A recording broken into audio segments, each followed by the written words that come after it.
આ ન્યૂઝના પ્રાયોજક છે tattoo and nail studio. અમારું સરનામું છે ઓમ બિઝનેસ પ્લાઝા, સર્કિટ હાઉસની સામે, હાલર રોડ, વલસાડ. અને પ્રીત એસ્ટેટ એજન્સી.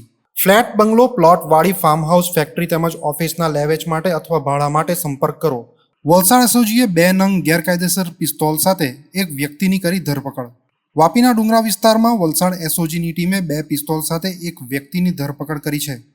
50,000 કિંમતની 2 પિસ્તોલ સાથે પકડાયેલા વ્યક્તિનું નામ રામકુમાર રામ સ્નેહી પાલ છે, જે વાપી નજીકના ડુંગરા ગામમાં સાગર સેતુ સાગર પાર્કમાં રહેતો હતો અને મૂળ ડીકવાહા ગામ, થાના, તાલુકા શ્રીનગર, જિલ્લા મહુબા, યુપીનો રહીશ છે.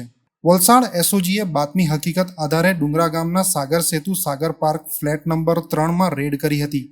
રેડમાં મૂળ ગામ ડીકવાહા, થાના, તાલુકા શ્રીનગર, જિલ્લા મહોબા, યુપીના રામકુમાર રામ સ્નેહી પાલને ઝડપી તલાશી લીધી હતી, જેના કબજામાંથી 50,000ની કિંમતની 2 નંગ પિસ્તોલ મળી આવી હતી.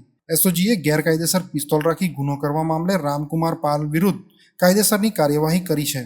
ઉલ્લેખનીય છે કે પોલીસ મહાનિરીક્ષક પ્રેમવીરસિંહ સુરત વિભાગના સીધા માર્ગદર્શન હેઠળ વલસાડ જિલ્લા પોલીસ અધિક્ષક ડોક્ટર કરણરાજ વાઘેલાએ વલસાડ જિલ્લામાં ગેરકાયદેસર હથિયાર ધરાવતા ઈસમોને પકડવા અંગે સૂચના આપી હતી.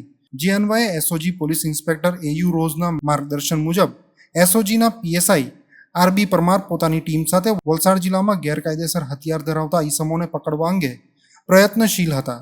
જે દરમિયાન assistant head constable Om Prakash રણબહાદુરસિંહ તથા પોલીસ કોન્સ્ટેબલ મોહમ્મદ સફી સુલેમાનભાઈને મળેલ બાતમીના આધારે હેડ કોન્સ્ટેબલ દીપકસિંહ બાપુસિંહ અને પોલીસ કોન્સ્ટેબલ કિરીટસિંહ ધરમસિંહનાઓ દ્વારા ટીમ વર્કથી આ કામગીરી પાર પાડવામાં આવી હતી.